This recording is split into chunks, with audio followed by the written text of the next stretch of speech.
প্রত্যেকের জীবনে এমন সময় আসে যখন দুঃখ কষ্ট মন ভারাক্রান্ত হয়। এই সময় আমরা প্রায় হতাশ হয়ে পড়ি, অবিশ্বাস হারাই এবং মনে করি যেন আর কোনো উপায় নেই। কিন্তু মনে রেখো, দুঃখের অন্ধকারে মাঝে যদি আমরা নিজের ভেতরে শক্তিকে খুঁজে পাই, আমরা অজানা আলোতে পৌঁছাতে পারি। প্রথম, শান্তির খোঁজ। দুঃখ কষ্টের সময় প্রথম কাজ হলো নিজেকে শান্ত করা। গভীর নিঃশ্বাস নাও। প্রতি নিঃশ্বাসের সঙ্গে ভাবো তুমি দুঃখকে ধীরে ধীরে ছেড়ে দিচ্ছ।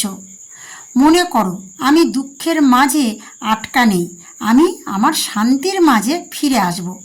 আধ্যাত্মিক দিক থেকে এই সময় নিজেকে নিয়মিত প্রার্থনা বা ধ্যানের সঙ্গে জড়িয়ে রাখো।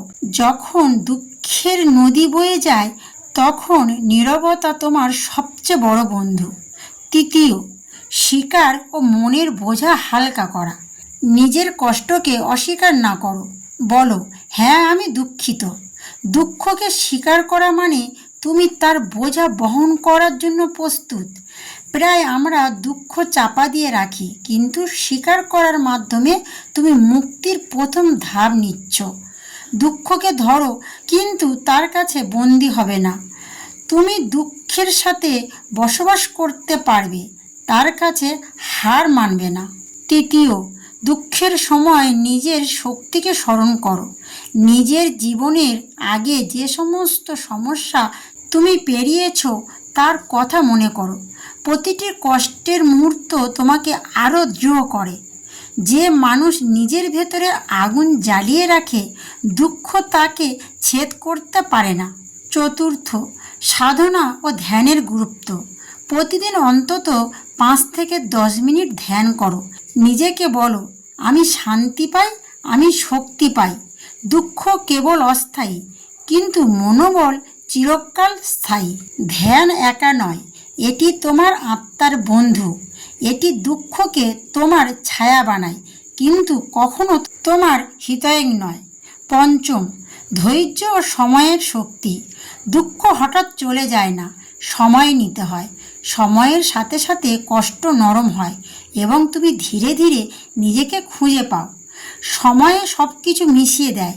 ধৈর্য হলো সেই সূক্ষ্ম হাত যা কষ্টকে শান্তিতে রূপান্তর করে। ষষ্ঠম, দুঃখের মাঝে ছোট ছোট আনন্দ খুঁজে বের করো। জীবনের প্রত্যেকটি মুহূর্ত শিক্ষা। কৃতজ্ঞতা অনুশীলন করলে মন শান্ত হয় এবং দুঃখ কমে যায়। যখন তুমি দুঃখের মাঝে একটি হাসি খুঁজে পাও, তুমি সেই মুহূর্তে অমর হয়ে যাও। সপ্তম, আশার আলো। মনে রাখো, দুঃখের পর নতুন আলো আসে। নিজের জীবনের প্রতি বিশ্বাস রাখো। প্রতিটি অন্ধকারের রাতের পরের দিন সূর্যকে উপহার দেয়। যে ব্যক্তি দুঃখের অন্ধকারে হেঁটে যায়, সে সূর্যের প্রথম কিরণকে আরও শক্তভাবে গ্রহণ করে। দুঃখ কেবল একটি প্রক্রিয়া, একটি পাঠক। নিজের ভেতরের শক্তি খুঁজে বের করা, ধৈর্য ধরে রাখা এবং ধ্যানের মাধ্যমে মনকে শান্ত করা হলো চাবিকাঠি। নিজের প্রতি বিশ্বাস রাখো, তুমি শক্তিশালী, তুমি অটল, তুমিই শান্ত। দুঃখ চিরকাল থাকে না, কিন্তু তোমার আত্মার আলো চিরন্তন। এটি প্রকৃতি মুক্তি।